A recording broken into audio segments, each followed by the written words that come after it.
Hello everyone, I am Derek Burke and I'll be running through the slides this morning.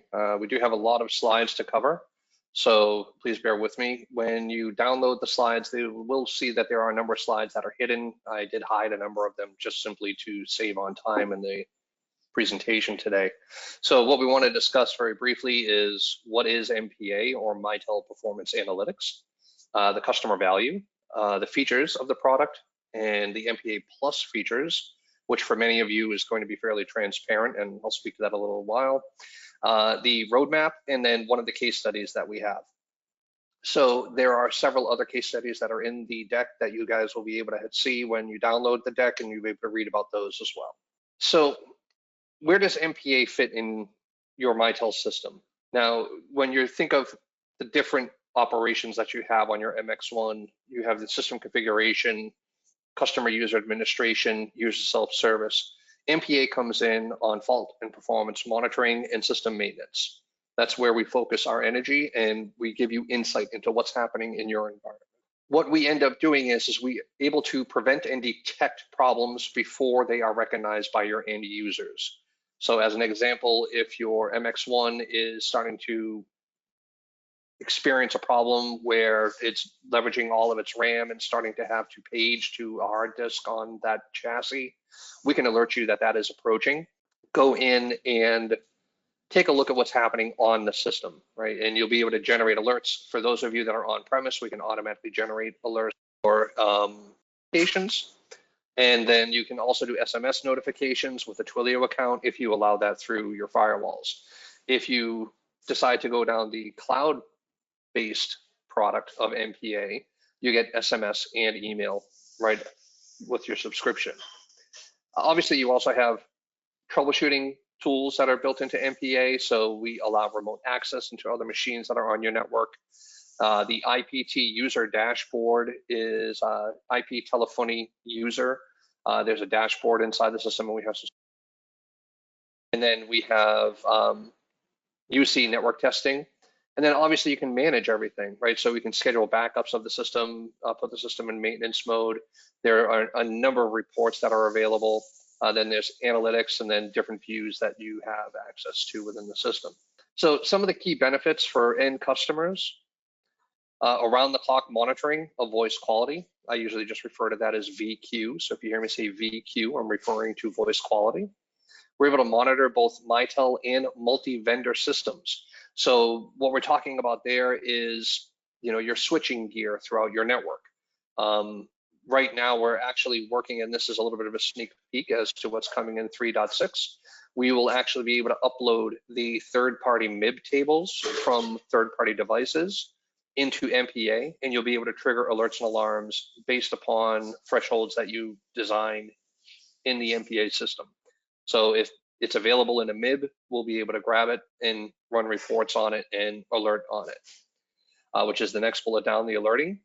Obviously, preventing problems with insights from agent-based synthetic call testing. So what we're talking about there is leveraging a device that's called a probe. And you can do testing end to end, and we do this, and we talk about this a little bit in the case studies, where you can actually simulate calls, you can do SIP registration tests, and there are a bunch of other tests that can help you troubleshoot where your problems lie on your network. And then obviously remote access into systems on your network. And the advantage there is not having to have a list of all the IP addresses or DNS names of all your systems. You can actually come into MPA and launch a remote connection into those systems directly through MPA. So at the end of the day, this is all about user satisfaction, right? So you want to be able to have a high voice quality, reduce downtime, increase problem resolution, right, by tier 1 support, early problem detection, and then the reports give you the data to back up what needs to be done on the system. And then obviously at the end of the day, that is going to help reduce costs, right? Being able to access devices in any location for troubleshooting, is very handy in MPA. So if you're a location that has, multiple sites and you have servers at a remote location that you can access via RDP, they're still on your network, but they're at a remote location over your WAN, you can remote access directly through MPA without having to have, jump boxes, if you guys have those, where someone can remote in and gain access to the network at the remote site. We can do that directly within MPA. And then obviously, you're consolidating UC and network performance tools into the one application of MPA. And then obviously it allows you to also do with that data capacity planning. So some of the features that we have. This is an awful lot of information that I'm giving you here. And this is by no means a complete list. On the left-hand side where it says features, you can see all the different features that are there. The MPA tier, which is the second column to the right, you'll see where it says MPA and plus. Basically what we're saying here is MPA is available in all of them, and then where it only says MPA plus, that's including absolutely everything. So if you are cloud-based, there is a difference between what services or what entitlements you have available to you. So as an example, if you were cloud-based, you could purchase premium software assurance from Mitel, and you would simply get MPA. And the MPA plus features would be an add-on to that. If you are on-premise, if you're installing this on your network, you have access to all the entitlements. So basically, if you're on-premise, you are at the MPA plus tier. And here you can see the different features under the MX1 column that's been highlighted in red, all the different features that are available on the MX1 platform. And here we can see some additional information on what's on MPA and MPA plus. But again, if you're on-premise, you're going to be on the MPA plus column, so you don't have to worry about the MPA side. If you're cloud-based, that would be the MPA side. So you can see here we have a screenshot of our dashboards. You have the ability to see critical data, so you can see alarms that can be filtered. That's the top portion of the screenshot we're looking at right now. You can see there's a blue alarm, an orange, and then a bunch of reds. And we color code those based upon severity. We have detailed dashboards. We have maps where you can see there's a global map showing all the different locations. And if there are problems at a particular location, those will be pushed towards the top of the system so you can see where there's a problem at a glance. This is what we're looking at right now on screen would be a NOC view, Network Operations Center view. This might be something that you would have on a wall board in your tech support department. And you can see the alarm volume that's on the right-hand side to the right of the map. We support the standard web browsers, Chrome, Firefox, and Edge. And what we're looking at right now is that read-only widescreen option for your NOC. Alarms and notifications. So again, here you can think of this as a closer look at the different alarms at the bottom of the screen here. You can see the different types of alarms that we have. The one where it has a question mark with 3210, those are indeterminate.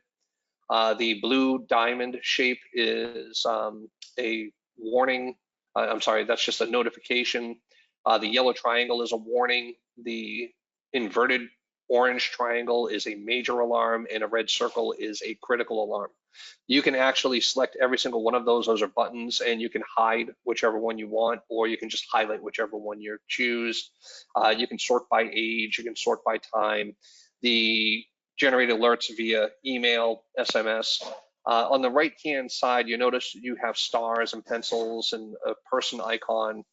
What we're talking about here is in the system, there is a very basic and rudimentary ticketing system where you can actually assign tickets to users of the MPA system. And you can have the ability to do bulk management of your alarms. So you can bulk manage and close a bunch of similar alarms. You can assign a bunch of similar alarms to an individual. It allows you to do bulk management options from an alarming perspective. We do also integrate into ticketing systems. So if you're using ServiceNow, Zendesk, or other ticketing applications such as that, we can integrate into those via API. The advantage there obviously is when an alarm is generated, it will automatically generate a ticket in that system. And leveraging the API, we consolidate the alarms that you receive.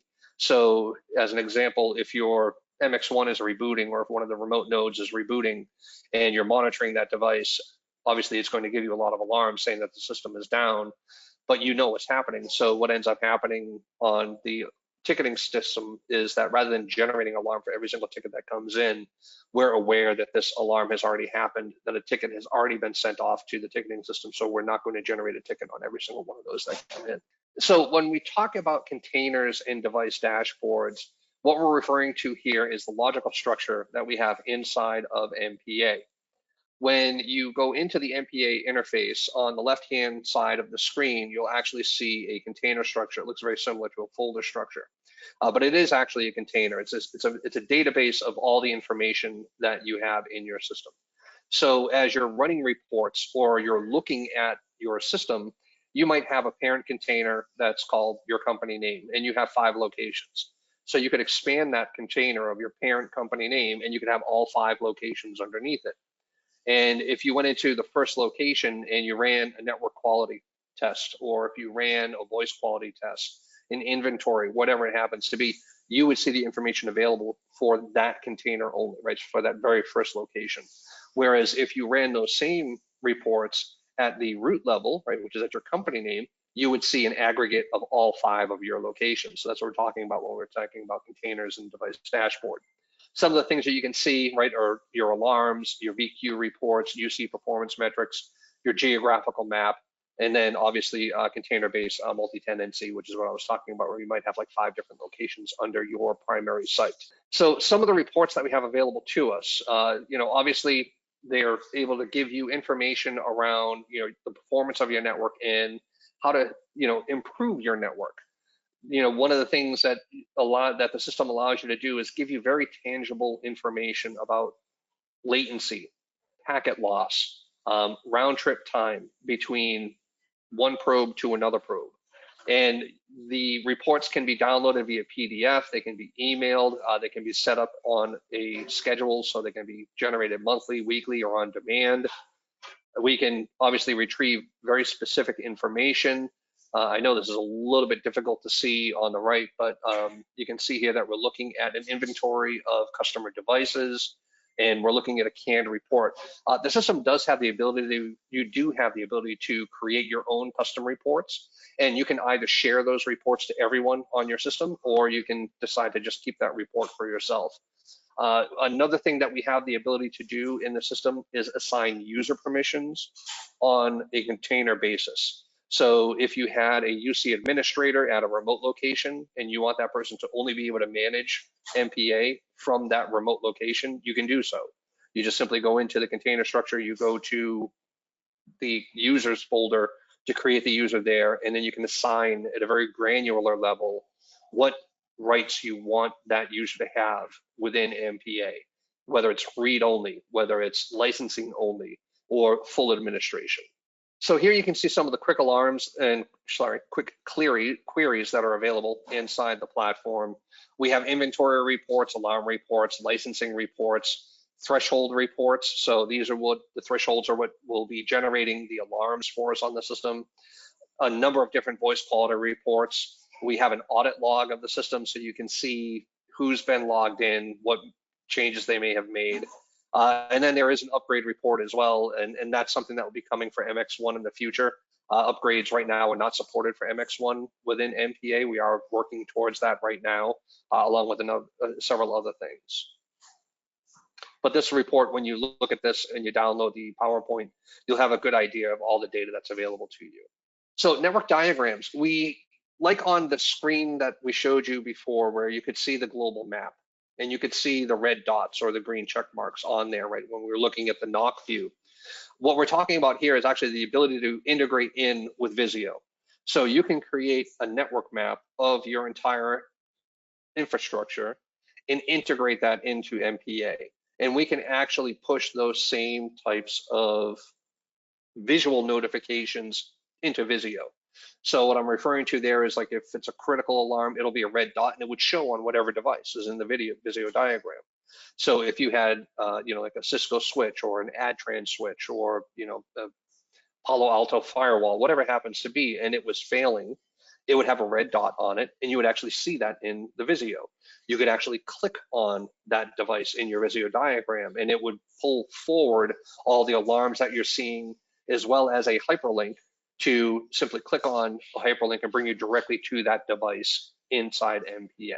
So we allow you to filter the alarms. Obviously, there's a requirement for this, which is very, very natural in every organization. I think of the fact that you might have a switch that you know is failing. So while you're waiting for that switch to arrive from your supplier, you want to silence those alarms. You can definitely do so. You do have the ability to suppress those types of alarms. But you can see here, the filter criteria. So things like, if the text of the alarm contains a certain phrase or keyword, if it has a specified severity, a specified label, if it was raised for one or more device types, right? We can filter based on all of those. We also have the ability to customize the alarms that you receive. So we can generate a template, and you can, in essence, have the alarm created the way that you need. So maybe when we think of this, it might be more beneficial for your organization to have the alarms set up a certain way because of your ticketing system, or maybe it's just the way that your organization operates, where you need to change from the default method that you generate alarms on the system into another format just to make it easier to view or anything along those lines that you require. So we support MFA, which is multi-factor authentication, in the system as well. So you can turn that on a container basis. So you can see a user can choose and can set up multi-factor authentication on their account. And you can, from an admin perspective, we can enforce it on the entire container. When we talk about monitoring, right, you have the ability to take a look and alert on each feature that you need to monitor. Now, different features are available on different platforms. So as an example, on the MX1, there are some features that we can monitor on that are not available on some of the other call controls that we support within MPA. And when you first bring MPA online and you take a look at thresholds, you'll actually be able to see all the different information, all the different types of thresholds that can be created. And you have the ability to modify those. Now, we have worked with Mitel very closely on generating a template for you. So when you install this on site, we actually know what thresholds need to be set within the MX1 server. So you don't have to do that on your own. But if you needed to change them, you can definitely do so. Like if you don't agree with the threshold setting that Mitel has for CPU utilization on your MX1, you can go into that particular threshold and either increase the sensitivity or lower it, right? To basically suppress the number of alerts you're receiving or increase them.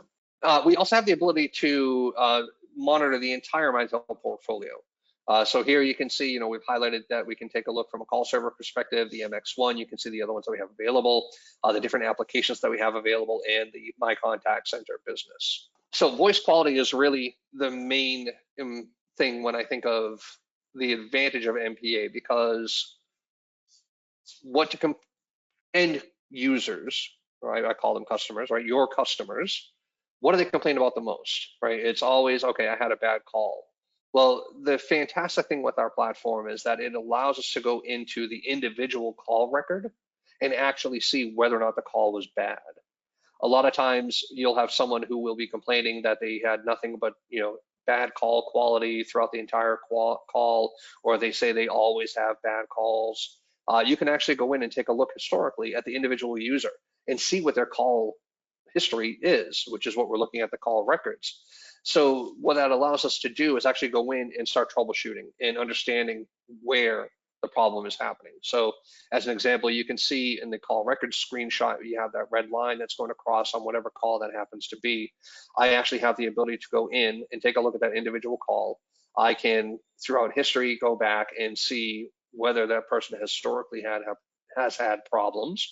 And if they have, I can start doing troubleshooting based on that. We have a number of different charts that we generate as well, so you can see how the system is doing at the container level, at the individual level, and then also at the entire system level, which would be all the containers in your platform. Here we're looking at a visualization of your voice volume, the volume of calls and poor calls that are happening for you. Whenever you see a report that is a graphical report, so here we have this bar chart with the blue line where it's just showing us like peak calls throughout the day, things of that nature. So you can see, we're talking about high voice quality is correlated with the number of voice calls that you have. So here, what we're taking a look at is a graphical representation of what the data is presenting to us on the system. And you can actually modify all of this. So, and by modify, what I mean is you can hover over it, you can get additional details, you can actually filter out. So you can see like the graph type, you can also see view filters. We can take a look at it from month, week, day, custom date range, things of that nature. And you can do that pretty much on all the reports that we have. In the bottom left-hand corner, you can see some of the reports that we have available, where you can see voice quality by hour of day, worst performing dialed numbers, the worst performing dialed numbers by a percentage, and then the worst performing devices. So the nice thing, I actually really like the worst performing devices report, because if you're having an issue with, I don't know, like an SBC, a server or switch, whatever it happens to be, if we are monitoring that device, you can graphically take a look at that report and graphically see which device is causing the most problems on your network. And then it gives you the ability to start troubleshooting that. And I do realize I'm going a little long here, so I'm going to speed up. Here we can do a test from an IP set. So we can do trace routes, we can do SIP registration, a number of other tests to allow you to troubleshoot your network from end to end.